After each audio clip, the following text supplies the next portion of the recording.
다 함께 기도드리심으로 하나님께 예배 드리겠습니다. 사랑의 하나님, 우리의 삶 가운데 비춰주시는 주님의 빛을 바라봅니다.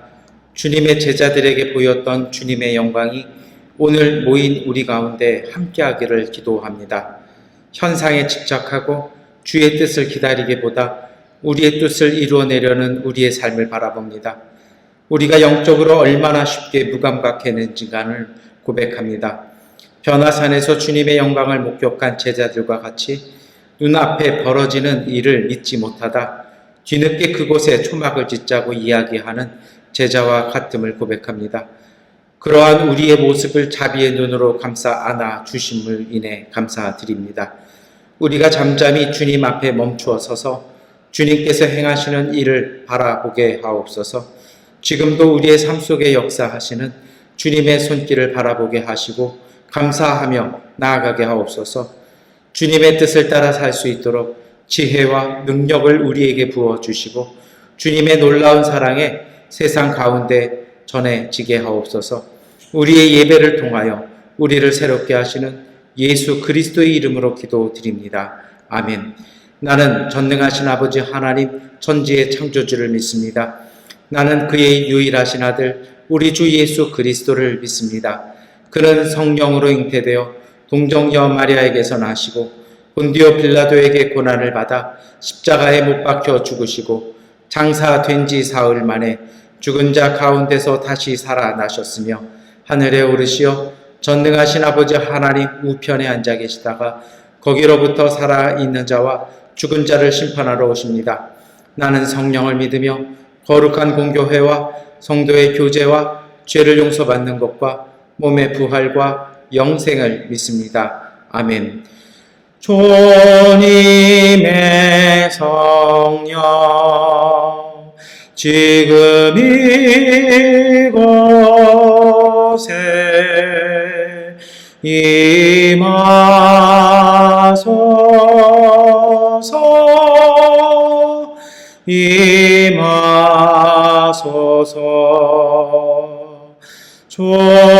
주님의 성령 지금 이곳에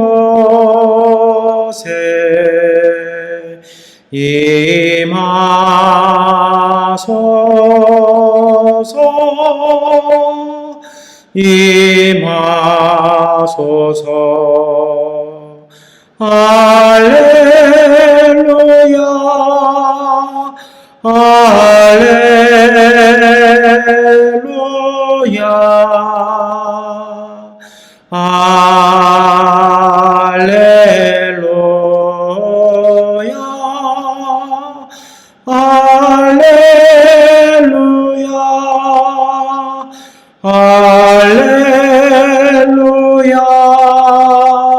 할렐루야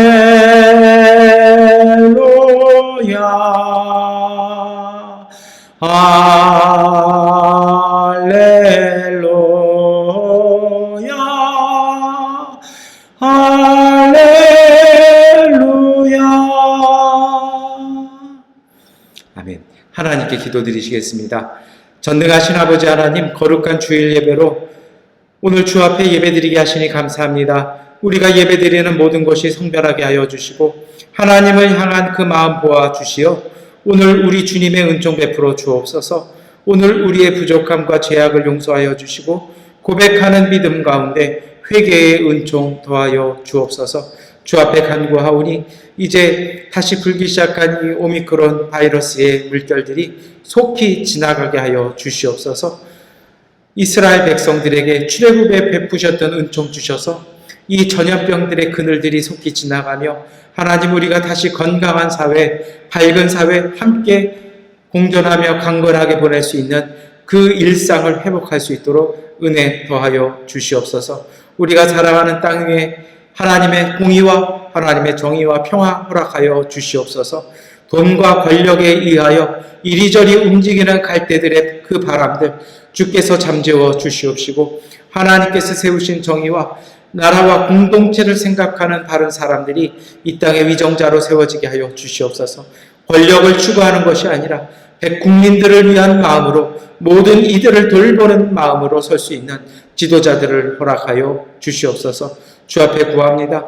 이 땅에 있는 모든 어려움 가운데 있는 이들, 병으로 인하여 고통받는 이들, 낙심하고 상심하여 있는 모든 이들에게 하나님께서 자비와 은총 허락하여 주셔서 다시 힘을 얻게 하여 주시옵시고, 하나님 다시 일어섬을 통하여 내일을 위하여 일할 수 있는 은혜 주시옵소서. 오늘을 믿음으로 살아가는 이들에게 주님의 지혜를 주옵소서. 때를 분별할 줄 아는 지혜를 주시고, 하나님 우리 스스로를 절제하며 자제할 줄 아는 긍휼하심과 하나님 또한 용기 내어 우리가 뛰어갈 수 있는 것을 바라볼 수 있는 믿음과 결단 또한 허락하여 주셔서 바른 노력과 바른 열정으로 하나님 나라 세워가는 하나님의 사람들 되게 하여 주옵소서. 주님의 몸된 교회를 위해 기도합니다. 하나님, 이 교회가 하나님 세우신 소금과 빛의 역할 다하는 제자 공동체로서의 삶을 살아가게 하여 주옵소서. 새 곳에서 시작한 이 예배를 통해 하나님 마음 힘들고 어려운 이들에게 복음이 전해지게 하여 주시고, 하나님 우리가 기도할 때 우리의 기도 가운데 응답하시는 주님의 은총으로 힘입어 믿음 가운데 담대히 승리할 수 있는 우리 교회 가족들 되게 하여 주옵소서. 이 마음, 이 고백을 담아 주 앞에 예배드리는 하나님 모든 가정들마다 은혜를 주시고, 말씀을 읽고 찬양할 때마다 그 말씀이 이루어져 주 앞에 드려지는 거룩한 산 제사와 산 기쁨의 예배 되게 하여 주옵소서. 예수 그리스도의 이름으로 기도드립니다. 아멘. 우리 기도를 들어주소서. 간절히 비오니 우리 기도를 들어주소서. 응답해 주소서. 우리 기도를 들어주소서.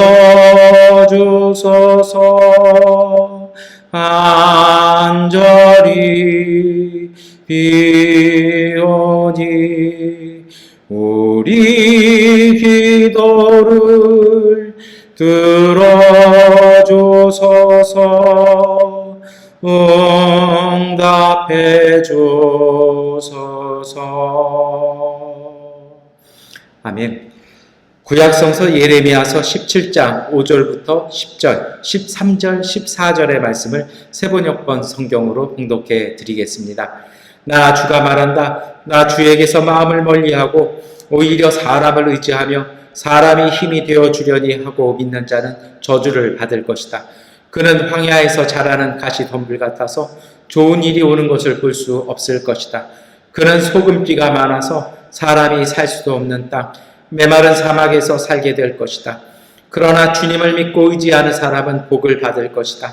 그는 물가에 심은 나무와 같아서 뿌리를 개울가로 뻗으니 잎이 언제나 푸르므로 무더위가 닥쳐와도 걱정이 없고 가뭄이 심해도 걱정이 없다. 그 나무는 언제나 열매를 맺는다. 만물보다 더 거짓되고 아주 썩은 것은 사람의 마음이니 누가 그 속을 알 수 있습니까? 각 사람의 마음을 살피고 심장을 감찰하며 각 사람의 행실과 행동에 따라 보상하는 이는 바로 나 주다. 주님, 이스라엘의 희망은 주님이십니다. 주님을 버리는 사람마다 수치를 당하고 주님에게서 떠나간 사람마다 생수의 근원이신 주님을 버리고 떠나간 것이므로 그들은 땅바닥에 쓴 이름처럼 지워지고 맙니다. 주님, 저를 고쳐 주십시오. 그러면 제가 나을 것입니다. 저를 살려 주십시오. 그러면 제가 살아날 것입니다. 주님은 제가 찬양할 분이십니다. 아멘. 복음서의 말씀 누가복음 6장 17절부터 32절, 35절, 36절 말씀을 세번역번 성경으로 봉독해 드리겠습니다. 예수께서 그들과 함께 산에서 내려오셔서 평지에 서셨다. 거기에 그의 제자들이 큰 무리를 이루고 또 온 유대와 예루살렘과 두로 및 시돈 해안 지방에서 모여든 많은 백성이 큰 무리를 이루었다.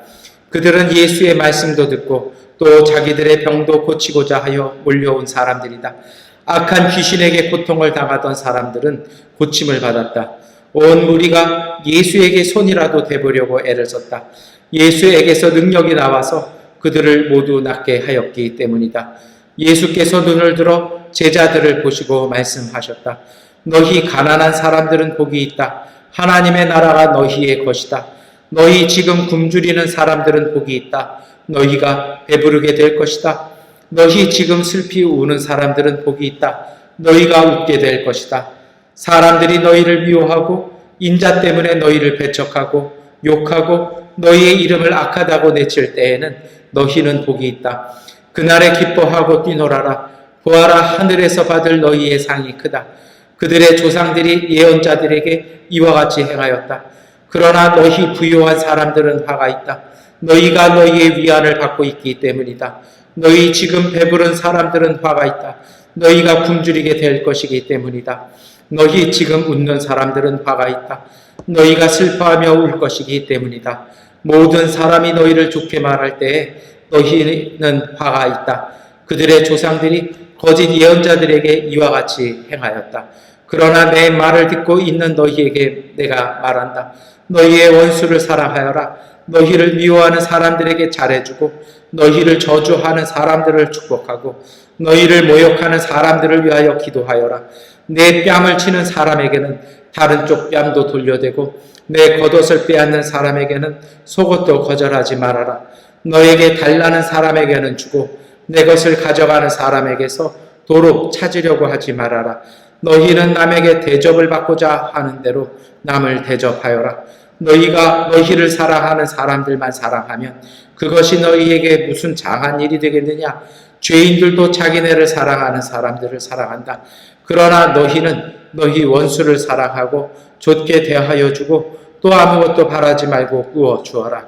그리하면 너희는 큰 상을 받을 것이요 더없이 높으신 분의 아들이 될 것이다. 그분은 은혜를 모르는 사람들과 악한 사람들에게도 인자하시다. 너희의 아버지께서 자비로우신 것 같이 너희도 자비로운 사람이 되어라. 아멘. 찬송가 493장 찬송하시겠습니다.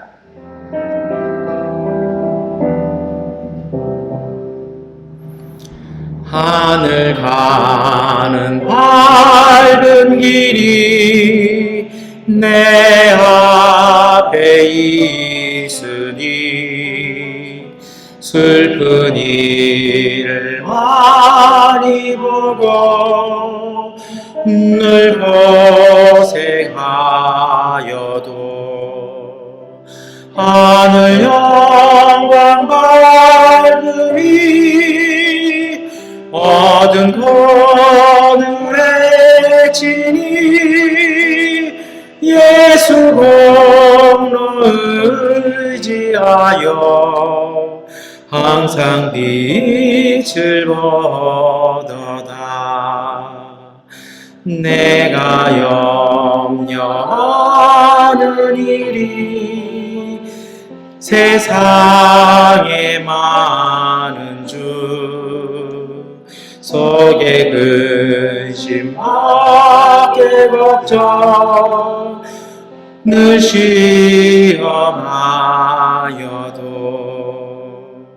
예수 법에로 길 모든 것을 이기니 예수 공로 의지하여 항상 이기리로다. 내가 전성 바라보고 가까이 왔으니 아버지의 영광 집에 나 쉬고 싶도다. 나는 고저하여도 영접하실 터이니 영원 나라 계신 임금 우리 구주 예수라.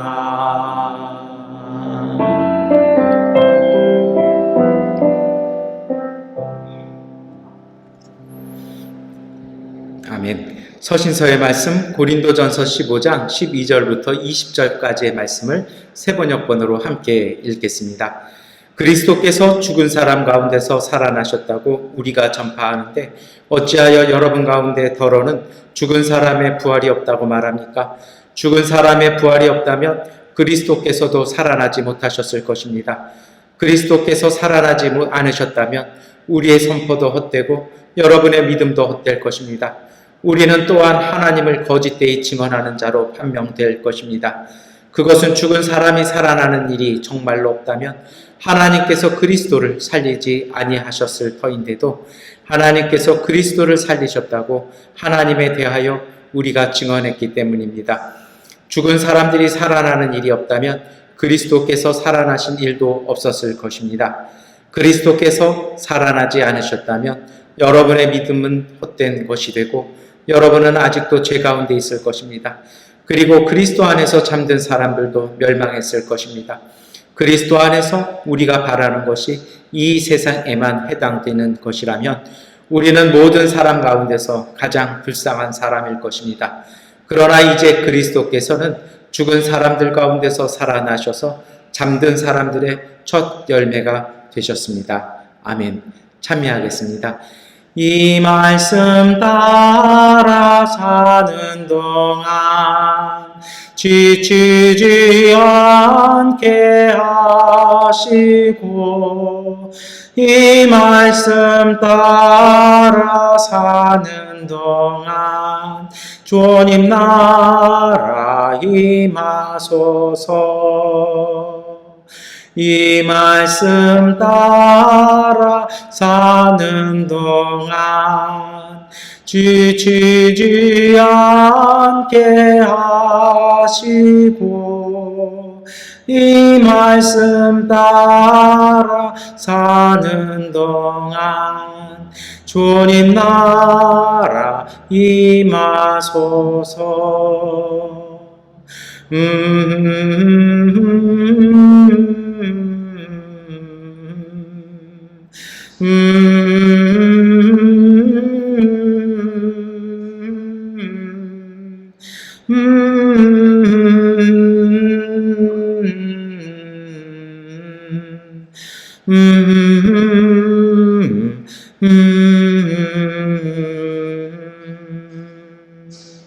아멘. 교제 인사하시겠습니다. 하나님께서 우리와 함께 하십니다. 인사하시겠습니다. 하나님께서 우리와 함께 하십니다. 아멘. 네, 요즘 좀 이상한 일이 있어요. 뭐냐면 지금 동계올림픽 기간인데 별로 그렇게 많이 안전한 것 같아요. 다른 때 같으면 막 이런데 또 특히 우리가 미얀마에 있어서 그런 것 같기도 합니다. 하여튼 지금 올림픽이 진행되고 있습니다. 근데 올림픽 자체가 조금 흥행이 되고 이렇게 화제가 되는 것보다는 거기에서 일어나는 일들, 사건들이 조금 더 큰 화제가 돼가고 있는 것 같습니다. 시작한 지 이제 한 주 정도 된 것 같은데요. 어떤 일입니까? 쇼트트랙이든 전반적인 여러 군데서 중국은 그런 일 절대 없다고 하는데 이제 심판이 편파적인 판정으로 너무 이제 중국에게 유리한 며칠 전에도 있고 이렇게 경기를 했는데 통과됐는데 이제 중국이 진출한 그 경기 딱 되니까 거기서는 옷이 2cm 길다고 기준이 바뀌었다고 불합격되기도 하고요. 밀은 사람은 이게 이렇게 트릭이 아니라 그러는데 오히려 밀린 사람이 잘못했다고 파울을 선언당하는 등 이상한 이야기도 있습니다. 그런 거 보면 이런 생각이 들어요. 편파적인 심판의 어떤 판정이나 편향적인 경기 운영도 하나의 전략이고 그것도 스포츠인가 하는 생각이 듭니다. 그러다 보니 중국은 아마도 지금까지 최대의 금메달을 걸 거라고 봅니다. 그래서 이렇게 보면은 자화자찬 난리가 났어요. 거의 축제 분위기입니다. 그런데 반대로 우리나라를 비롯해서 이제 피해를 본 국가에서는 비난이 쇄도하고 있습니다. 어떻게 보면 좀 그런 게 있어요. 이것이 중국에도 일어나는 일입니다만 예전에 우리나라에서도 그랬습니다. 88년도 서울올림픽 할 때도 편파적인 판정 때문이라고 막 이랬던 것이 있죠. 가끔 그럴 때가 있어요. 러시아에서 동계올림픽 할 때도 우리나라 선수가 다 얻은 금메달을 여러 가지를 뺏기기도 했습니다. 이런 올림픽의 특징이 있습니다. 그것은 무엇이냐면요. 권력자들이 자기의 어떤 성과를 국민들에게 보여주려고 하다 보면 그런 어떤 말도 안 되는 그런 일들이 벌어진다라는 것이죠. 그리고 저는 그렇게 생각을 해봅니다. 중요한 것은 메달일까요? 목에는 금메달을 걸었는데요. 다 떨어뜨리고요. 뒤에 들어온 사람이 됐는데 금메달 걸어서 자기들은 기뻐하는데 해외나 다른 사람들은 그 국가를 향해서 그런 사회 체제에 대해서 거기에 대해서 비난하다 보면 것을 이렇게 보다 보면 중요한 건 메달인가 하는 생각이 듭니다. 말씀을 드렸습니다만 러시아에서 했던 동계올림픽에서 김연아 선수가 아쉽게 은메달을 땄습니다. 누가 봐도 금메달이었는데요. 그걸 놓침으로 올림픽 이관왕이라는 것을 어이없는 무명의 선수에게 빼앗겨버리고 말았습니다. 어찌 보면 무명의 선수한테 뺏긴 것이 아니라 푸틴에게 빼앗긴 올림픽 이관왕이었습니다. 그런데요, 이 메달이 다가 아니더라고요. 왜 그렇습니까? 사람들이 그 다음부터 주목하는 겁니다. 과연 그 금메달을 딴 선수가 그만한 역량이 있느냐? 러시아 입장에서는 그것이 탄로나는 게 두려웠는지 그 올림픽을 끝으로 그 선수는 은퇴를 해버렸습니다. 금메달을 지키기 위한 은퇴와 비록 억울하게 은메달을 걸었지만 퀸으로서 지금까지 기억되고 사람들이 환호하는 억울한 은메달 선수의 그 메달 어떤 것이 더 값진 것인가 생각해 볼 필요가 있을 것 같습니다. 중요한 건 뭘까요? 편법과 속성이 만드는 열매는 쉽게 부패하기 마련입니다. 잠시 화려하게 보이지만 그 이면에는 추한 모습이 드러나기 마련이라는 것입니다. 세상에는요, 정말 귀한 것은 생명과 삶의 진실이 만들어가는 열매들일 것입니다. 진정한 승리는요, 돈이나 편법으로 목에 걸린 금메달이 아닙니다. 참된 승리는 그 선수의 노력이나 그리고 최선을 다하는 정말 스포츠맨십이 보여지는 그 기량에서 뿜어져 나오는 역량일 것입니다. 우리나라 선수가 처음으로 메달을 땄습니다. 동메달을 따고 나서 지쳐있는 선수에게 가서 이렇게 격려해주는 모습. 그래서 신문이나 언론에서 또 해외 언론에서 그 선수의 메달보다 그 사진 한 장을 더 환호하는 이유는 바로 그런 것을 보여주는 것 같습니다. 오늘 우리가 읽었던 예레미야서의 말씀도 그런 의미입니다. 이 말씀을 언뜻 읽으면 무조건 하나님 믿고 무조건 하나님을 의지해라. 하나님 믿지 않으면 벌 받는다. 저주가 있다. 이런 이야기로 들릴 것 같기도 하고 들려지기도 합니다. 그런데 그렇지만은 않습니다. 눈에 보이는 것이 항상 다는 아니라는 것입니다. 그런 것이 잘 보여지는 곳이 있습니다. 예레미야서 17장 5절입니다. 예레미야서 17장 5절을 히브리어 성경으로 읽는 것과 한국어 성경으로 읽는 것은 조금 그 의미가 다릅니다. 우리 한번 함께 읽어보겠습니다. 나 주가 말한다. 나 주에게서 마음을 멀리하고 오히려 사람을 의지하며 사람의 힘이 되어주려니 하고 믿는 자는 저주를 받을 것이다. 이게 무슨 얘기예요? 사람 의지하고 사람 믿는 사람, 하나님 믿지 않고 사람 믿는 사람, 이 사람이 저주를 받을 것이다 라는, 주님을 믿지 않으면 불신, 지옥 이렇게 협박하는 이야기로 들릴 수 있습니다. 그런데요, 여기에는 더 깊은 뜻이 담겨 있다는 것입니다. 이것을 히브리어 성경으로 읽어내면 우리가 읽었던 이 17장 5절 말씀에는요, 사람에 대한 언급이 모두 3번 나옵니다. 근데 그때마다 사용되어지는 단어들이 다 다릅니다. 나오는 단어들이요, 아담, 바사르, 게베르입니다. 아담이라는 것은 일반적으로 사람입니다. 하나님이 지으신 사람인 것이죠. 바사르는요, 그건 육체적이다라는 것입니다. 그래서 그 사람의 힘이 되어지려니, 여기에서는요, 육체적인 이 육신의 힘이 되어지려니 여기서는 바사르를 씁니다. 그런데 그거를 믿는 사람, 이 사람이 육체적인 힘이 도움이 된다라고 믿는 사람은요, 게베르라고 얘기합니다. 그런데요, 이 게베르라는 말은 조금 의미가 다릅니다. 게베르라는 말은요, 강한 용사라는 겁니다. 그러니까 어떻게 보이는 것입니까?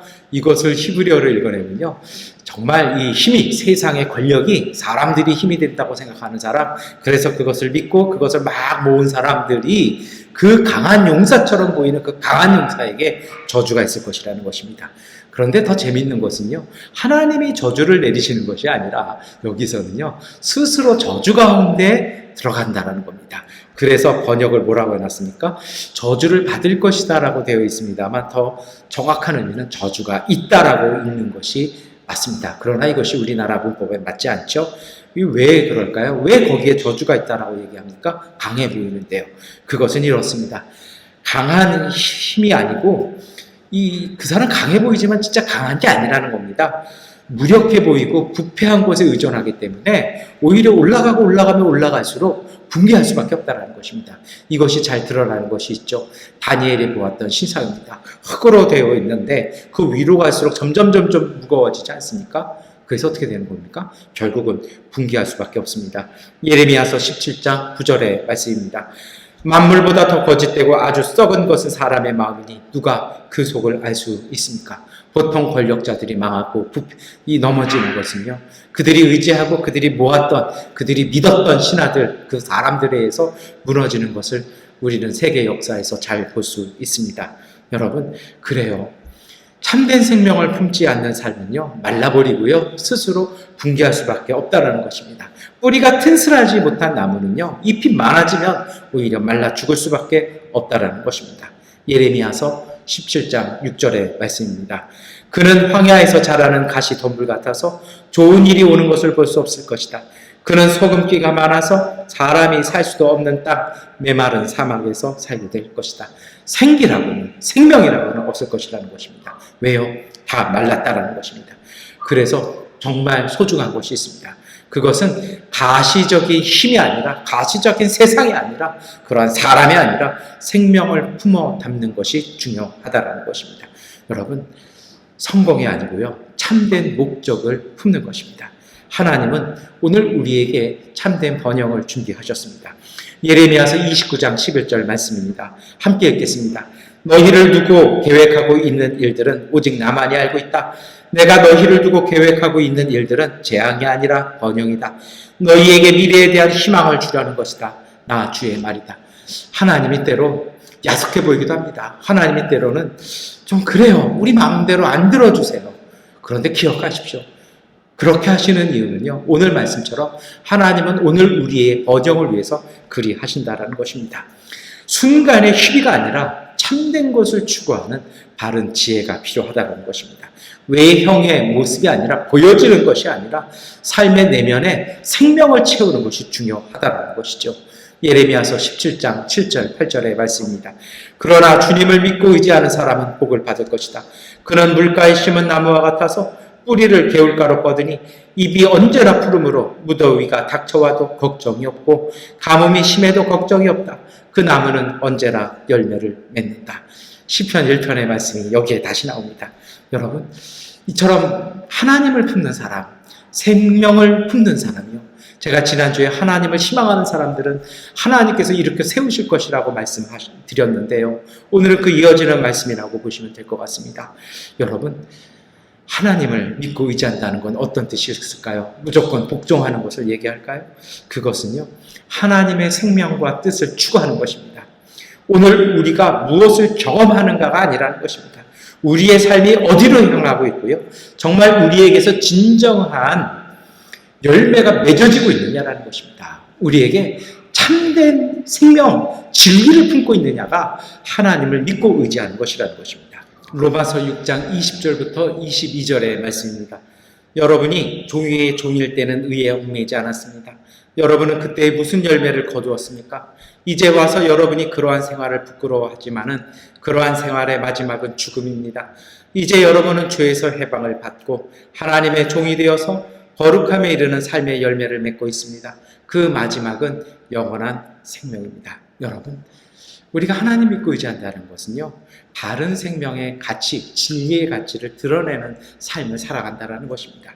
하나님은 바른 생명, 그 진리를 품는 자들과 함께 하시는 것입니다. 오늘 우리가 읽었던 예레미야 17장에는 배경이 있습니다.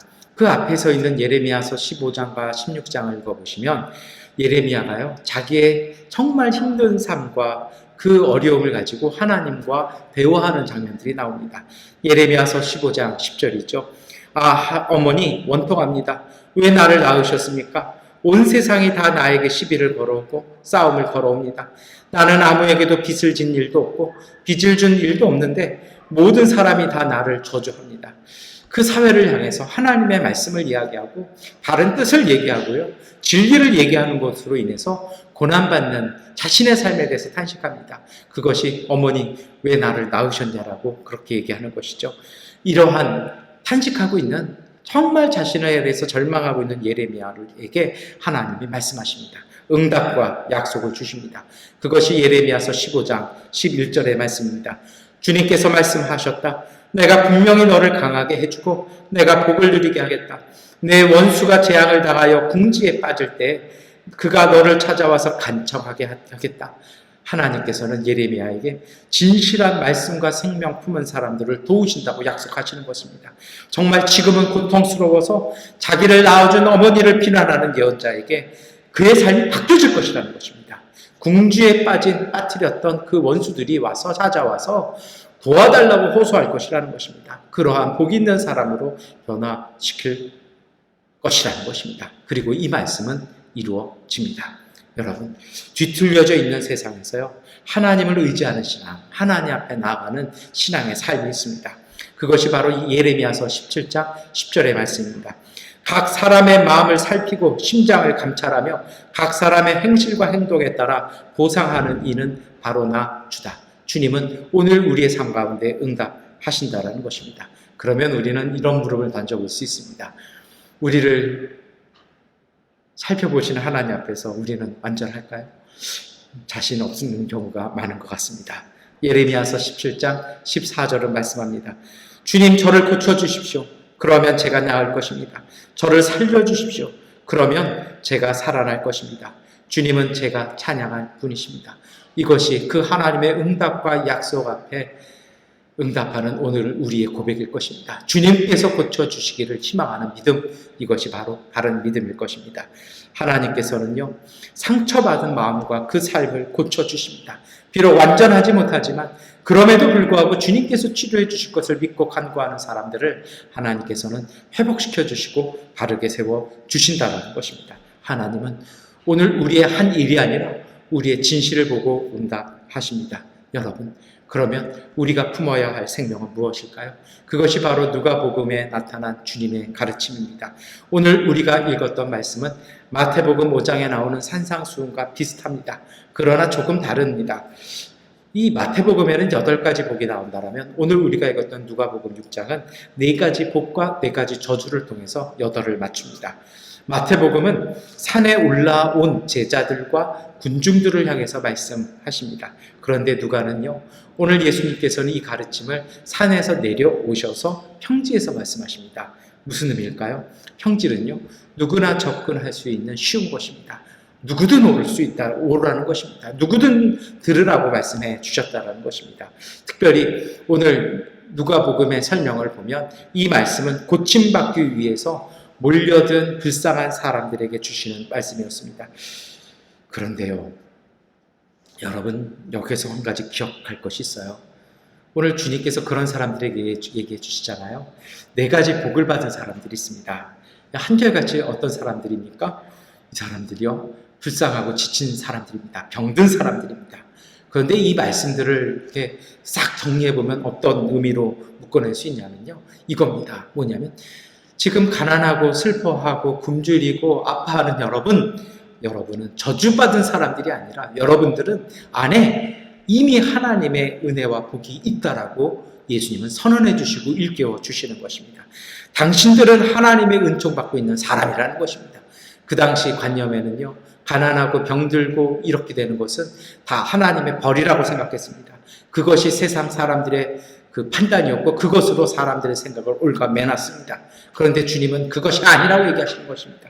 당신들은 하나님께 저주받은 사람들이 아니라 당신들이야말로 하나님의 은총을 받고 있는 사람들이니 이제 그 은총 품고 희망 가지고 살아가라고, 이제 혹독한 시대에 자기 자신에 대해서 새로운 눈을 뜨라고 일깨워 주시는 것입니다. 자기 자신을 폄하하지 말라는 것입니다. 세상이 평가하는 오해와 그 생각에 휘둘리지 말라는 겁니다. 흔들리지 말라는 것이죠. 이것은요, 마치 자신의 출생을 원망하던 예레미야에게 주셨던 하나님의 말씀과도 같은 것입니다. 고통과 절망에 중독되어서 절망과 죽음에 속박되지 말라는 것입니다. 하나님의 생명의 희망이고요. 그 은총이 자라나서 열매 맺음가는 것을 보라는 것입니다. 지금 물질이 없는 것과 가진 것 없는 것과 고통과 슬픔 바라보지 말고 하나님의 임재 속에 주어진 주님의 은총을 보라는 것입니다. 누가복음 6장 22절 23절입니다. 사람들이 너희를 미워하고 인자 때문에 너희를 배척하고 욕하고 너희의 이름을 악하다고 내칠 때에는 너희는 복이 있다. 그날에 기뻐하고 뛰놀아라. 보아라, 하늘에서 받을 너희의 상이 크다. 그들의 조상들이 예언자들에게 이와 같이 행하였다.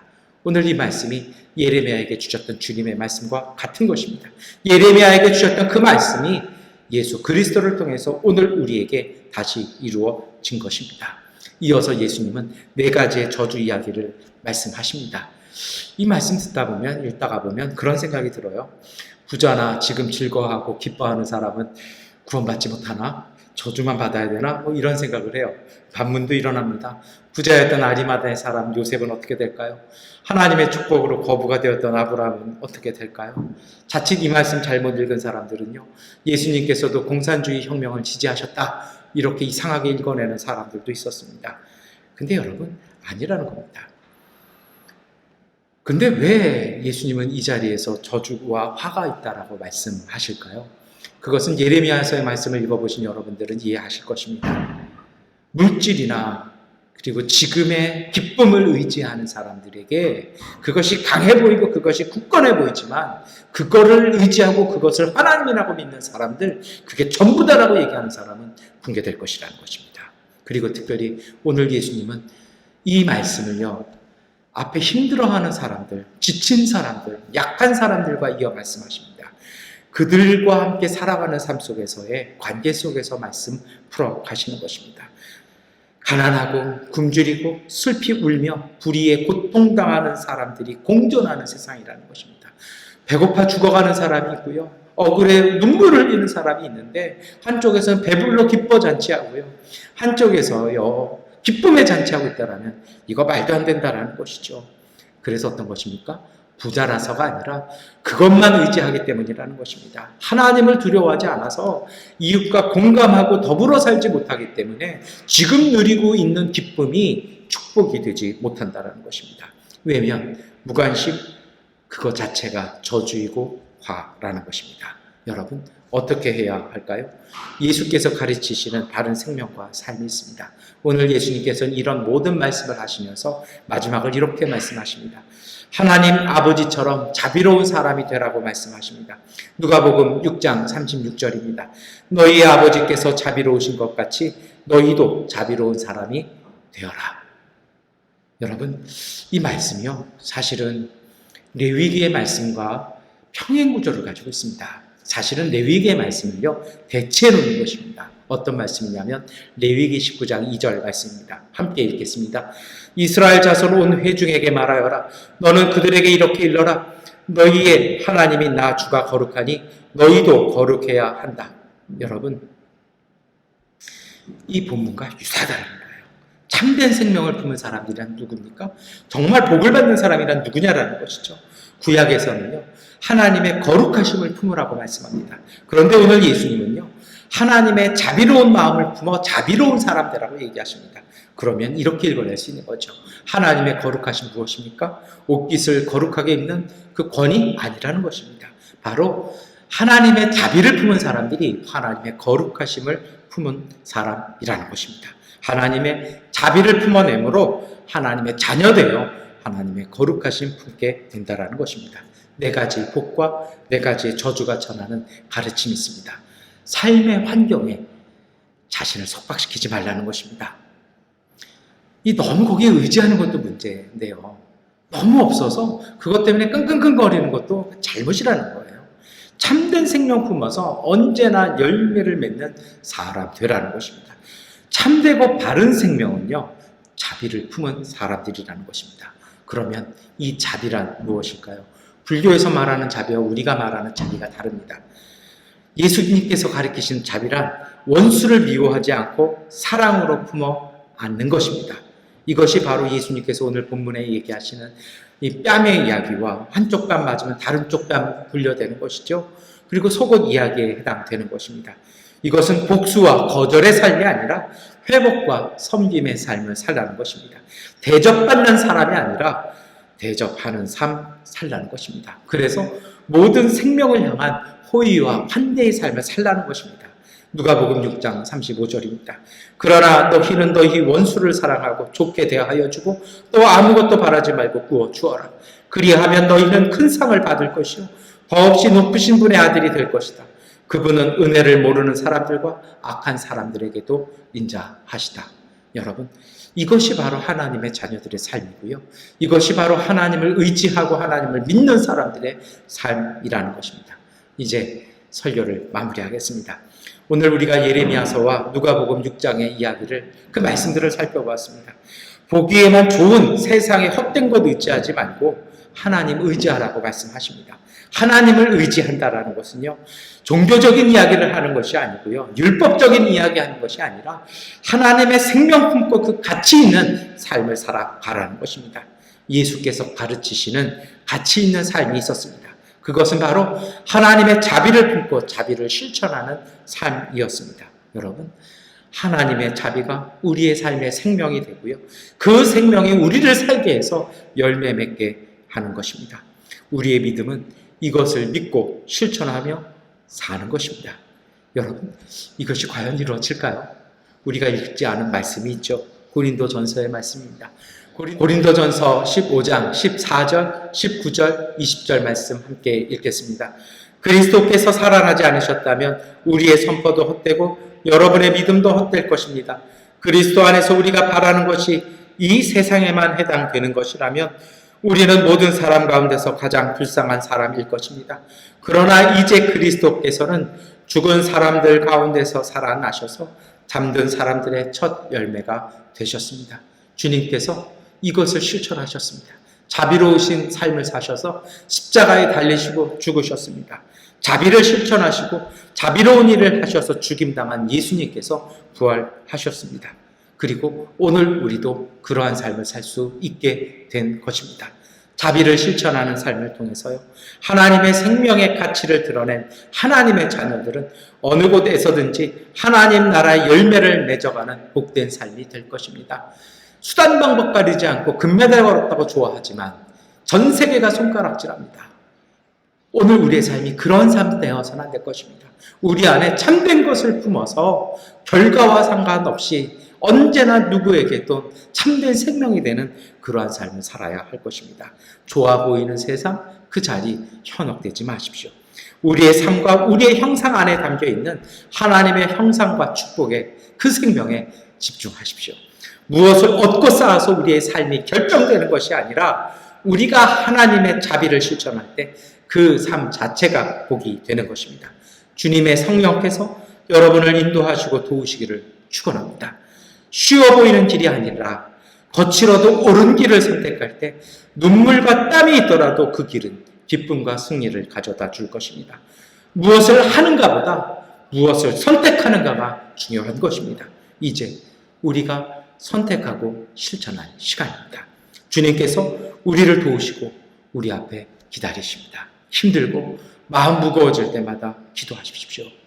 주님, 저를 고쳐주십시오. 그러면 제가 나을 것입니다. 저를 살려주십시오. 그러면 제가 살아날 것입니다. 주님은 제가 찬양할 분이십니다. 그러나 주님을 믿고 의지하는 사람은 복을 받을 것이다. 그는 물가에 심은 나무와 같아서 뿌리를 개울가에로 뻗으니 잎이 언제나 푸르므로 무더위가 닥쳐와도 걱정이 없고 가뭄이 심해도 걱정이 없다. 그 나무는 언제나 열매를 맺는다.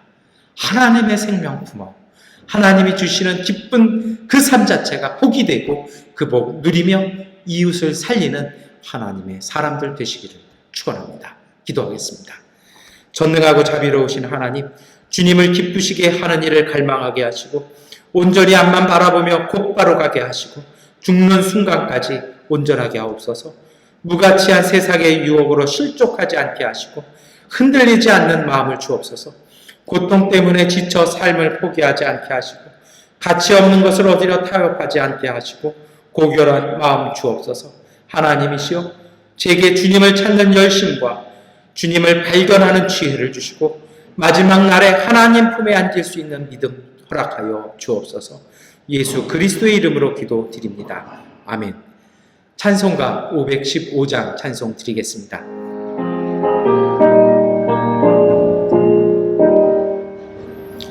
너를 보라 하늘 보라 어지러운 세상 중에 곳곳마다 상한 영의 탄식 소리 들려온다. 빛을 잃은 많은 사람 길을 잃고 헤매이며 강자처럼 기진하니 믿는 자여 어이할꼬. 너는 돌아 하늘 보라 어두워진 세상 중에 외치는 자만 권하는 생명수는 말라서라. 죄를 대속하신 주님 선한 일꾼 찾으시나. 대답하리 어디 있나 믿는 자여 어이할꼬. 너를 돌아 하늘 보라 살아계신 주 하나님 약한 자를 부르시어 하늘 뜻을 전하셨다. 생명수는 홀로 예수 처음이요 나중이라. 주님 너를 부르신다. 믿는 자여 어이할꼬. 너를 돌아 하늘 보라 같이 사신 그리스도 만 백성을 사랑하사 오래 참고 기다리네.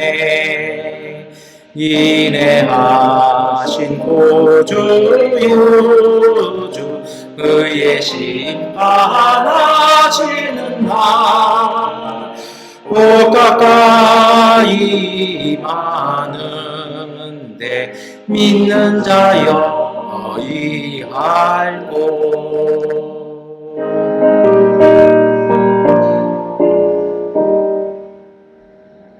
교회 소식 말씀드리겠습니다. 우리 이제 새로운 성전에서 예배드리고 기도하고 있는데요. 아직 그 마무리 공사들, 주변 공사들을 진행하고 있습니다. 이 모든 공사들이 잘 맞춰질 수 있도록 기도해 주셨으면 좋겠고요. 우리 특별히 비대면 예배 통해서 우리 한국이나 또 다른 곳에서 예배 드리는 분들께 부탁을 드립니다. 미얀마를 위해서 기도해 주시기 바랍니다. 이곳에도 이제 오미크론이 시작되었는데요. 길가를 다니다 보면 마스크 쓰지 않은 사람이 절반이 넘습니다.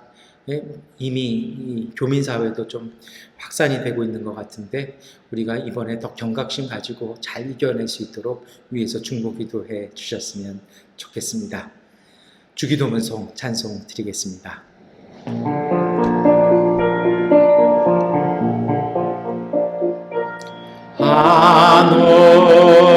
하늘에 계신 아버지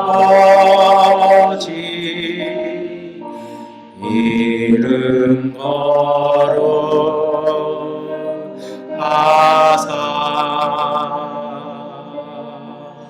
주님 나라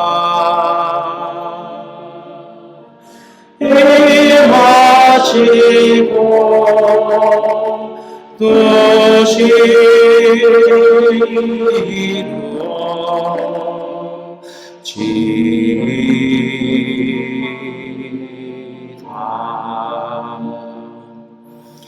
일용할 양식 주 오시고 우리 돌에 근죄 다 용서하옵시고 또 시험에 들게 마시고 악에서 구원하소서. 대개 주의 나라 주의 권세 주의 영광 영원히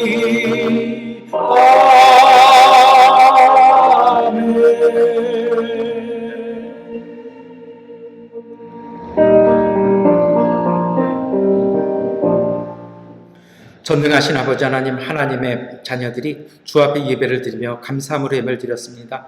주일 예물, 감사 예물, 선교 헌금, 건축 헌금 주 앞에 드렸습니다.